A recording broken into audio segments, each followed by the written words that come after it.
My name is Adeline. I grew up with my dad and mom, just the three of us. Recently, I decided to marry Philip, my boyfriend, and move out of the home I grew up in. I met Philip through mutual friends. He works for a well-known company in town and is often considered a top-notch professional.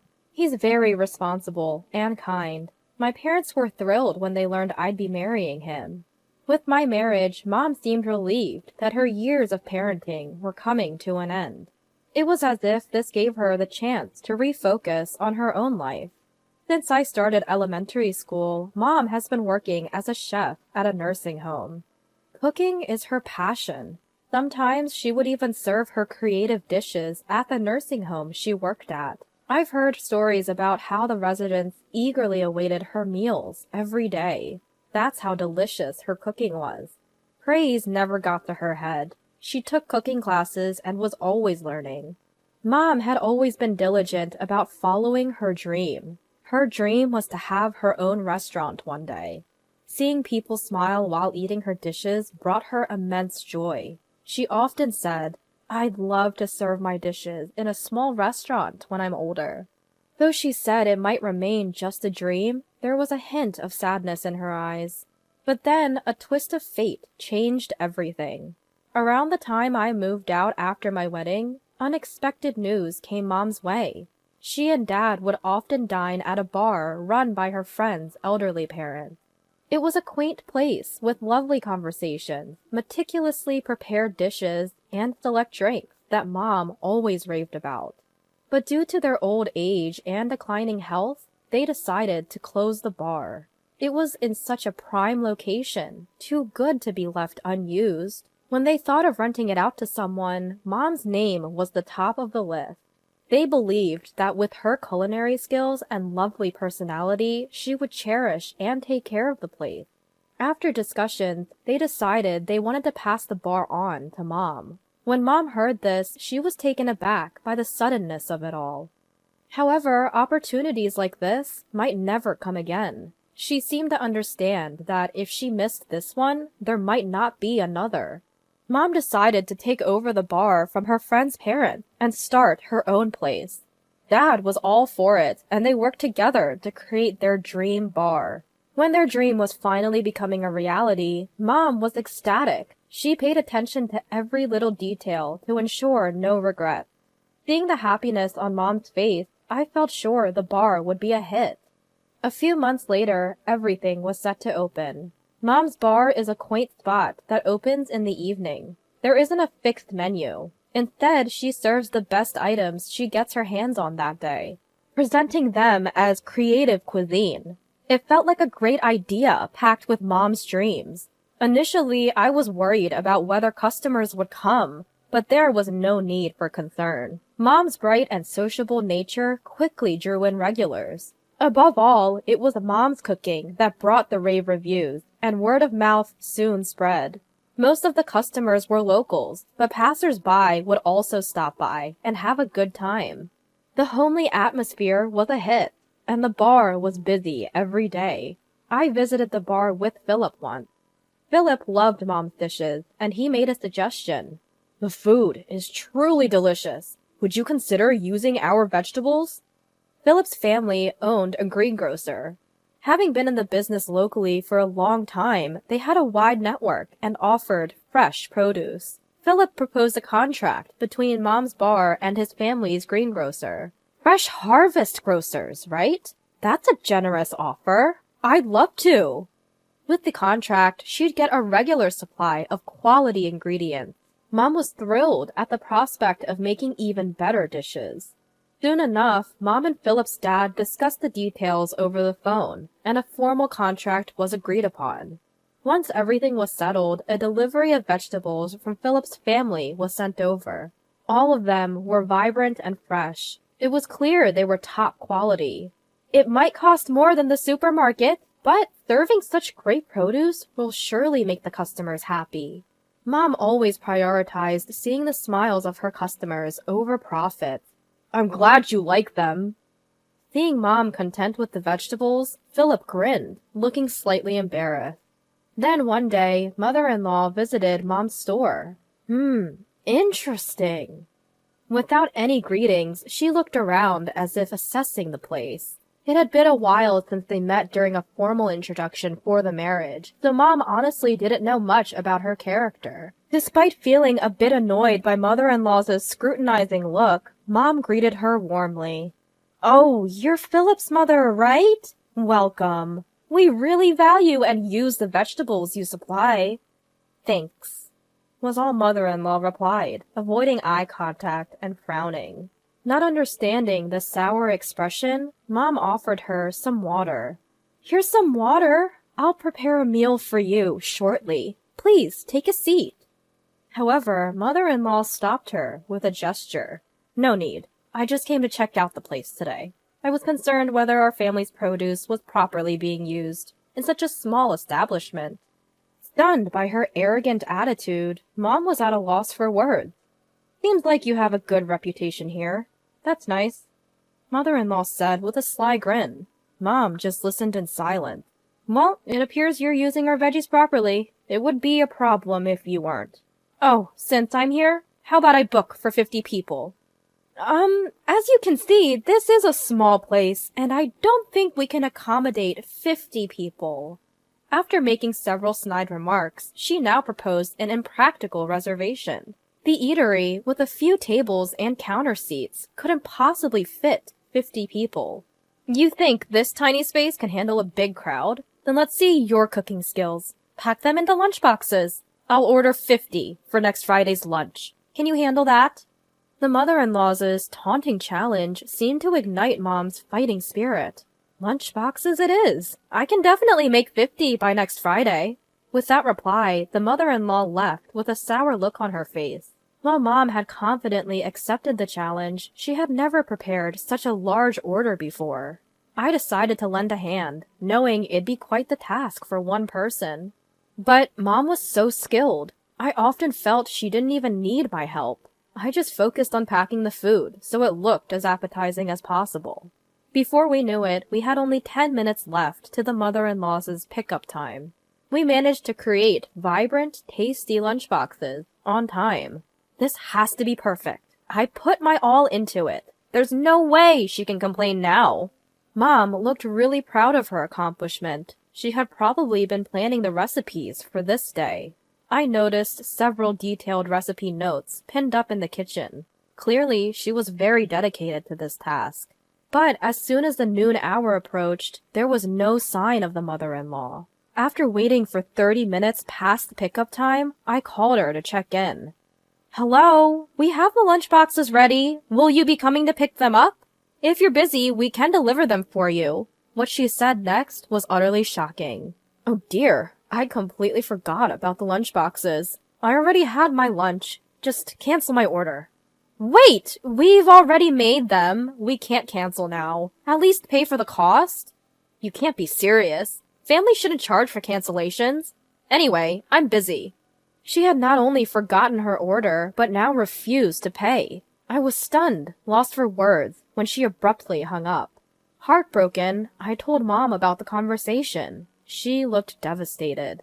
"I should have taken payment up front, and accepting an order for 50 was unrealistic. I shouldn't have let her provoke me." Mom seemed deeply upset by the hard work she put into those lunchboxes. It's not Mom's fault. She simply kept her promise and made the order as requested. It's mother-in-law who's in the wrong here. It felt such a waste to dispose of these wonderful lunchboxes. Hoping against hope, I decided to call Philip.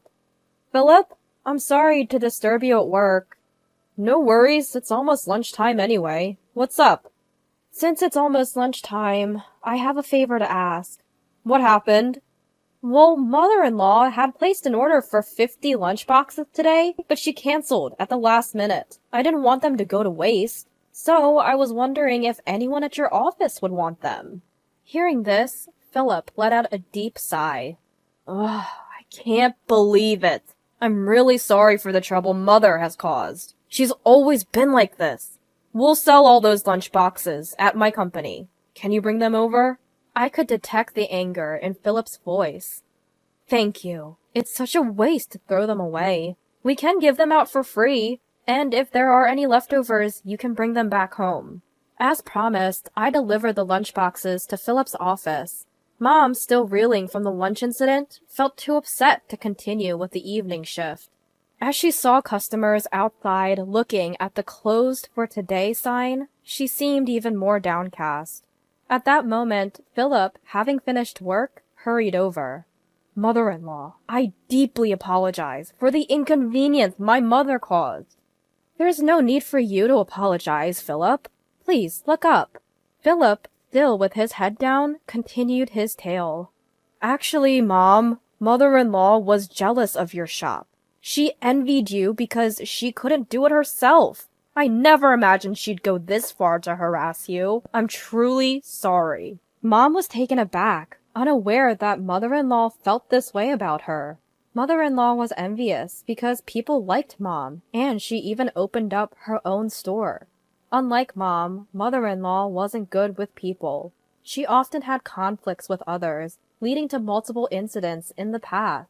She always resented those who seemed better off than her, spreading rumors and even getting into altercations. Every time she caused trouble, Father and I stepped in, but this time, it's unforgivable. Philip contacted father-in-law and asked him to bring mother-in-law to the store. Shortly after reaching out, father-in-law, almost dragging mother-in-law, arrived at the shop. I apologize for my wife's selfish actions. We will cover all the expenses. Apologize, now! Father-in-law urged mother-in-law. However, mother-in-law sulked and pouted. You don't need to pay. Philip sold all the lunchboxes at his office, thankfully, though we didn't end up at a loss. Mom declined their offer. Upon hearing this, mother-in-law exploded in anger. You think your son like that? Just because you own a store doesn't mean you're above everyone. Mother-in-law's face turned red as she shouted. Philip was supposed to stay with us. This is so infuriating. The sight of mother-in-law shouting in blind rage was unsettling. Father-in-law tried his best to calm her down, but she was beyond control. Just then, a regular customer, noticing the commotion, walked in. The customer recognized that the disruptor was the Fresh Harvest Grocer's mother-in-law. With father-in-law, the customer helped restrain mother-in-law. Watching this unfold, a distressed mom stood up and addressed mother-in-law sternly. I can't tolerate you causing a scene and bothering our customers. You act all high and mighty for such a small store. At mother-in-law's words, Mom's anger exploded. Who do you think you are, acting all high and mighty? If you feel that way, fine. I'll end our business agreement with your store. What? Wait, what did you just say? Did you not hear me? I said I'm ending our agreement with your store. As Mom declared this, father-in-law immediately became frantic. No, anything but that. Father-in-law desperately didn't want to sever the business contract with Mom. In truth, the business of Fresh Harvest Grocers, which had been running for many years and stocked fresh vegetables, had been declining year by year. Though Fresh Harvest Grocers provided quality produce, they weren't meeting the community's needs. Recently, the number of apartments and single individuals, including students, had grown in the area. Additionally, several big supermarkets had started to emerge.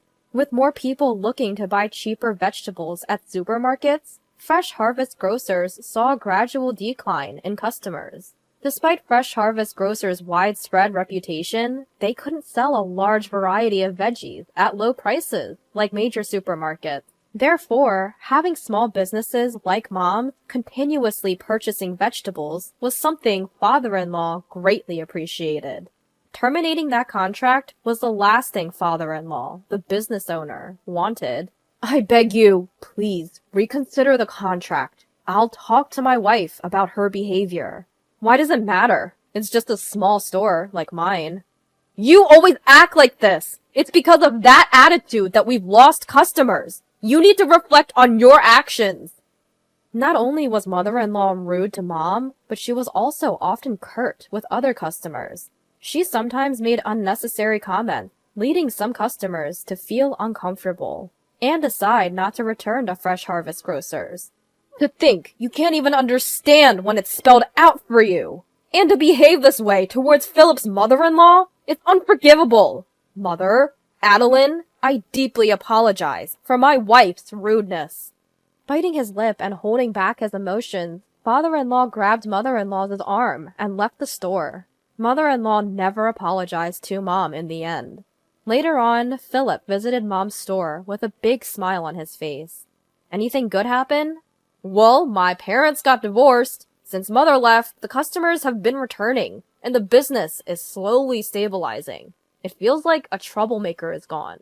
Father-in-law, fed up with mother-in-law's lack of remorse, decided to divorce. But mother-in-law didn't accept the divorce easily. She impulsively initiated divorce mediation, but in court, she only made self-centered remarks. She rudely addressed the family mediation committee, which put her at a disadvantage in the mediation she started. She had no allies, and the divorce was easily granted. Father-in-law seemed relieved that the divorce didn't take much effort. Now, he has no contact with his ex-mother-in-law, and their relationship is completely severed. Now, without Mother causing any more trouble, I can't stand causing you any more inconvenience. Philip seemed to feel a weight lifted, recalling all the past troubles with mother-in-law. Philip, I'm looking forward to our continued relationship. Mom was carefully prepping the vegetables from Fresh Harvest Grocers. In reality, she hadn't terminated the contract and continued to buy from them. No matter how bad mother-in-law's attitude was, Mom genuinely loved the produce from Fresh Harvest Grocers. The tasty vegetables were popular with customers, enhancing the reputation of Fresh Harvest Grocers. Because of this, some regular patrons specifically came for their produce.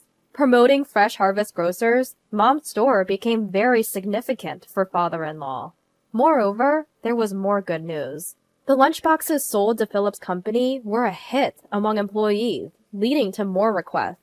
Thanks to that, Mom began selling lunchboxes at noon. The nutritionally balanced lunchboxes were popular, especially among younger locals. With good sales and affordable pricing, nothing was left unsold. She also received bulk orders from Philip's large company, and though busy, Mom joyfully cooked. Years later, her shop still thrived. She could afford to hire part-time workers, easing her burden. A woman, fond of Mom's cooking, came to apprentice. I never thought I'd become a master. It's embarrassing to call myself that. Fulfilling her dream of having her own shop, Mom's next dream was to sustain it. She thought of entrusting her dream to this woman. As Mom adeptly taught the apprentice, she indeed looked like a master chef. I want to keep enjoying Mom's cooking, so I wholeheartedly support her dream of continuity for her shop.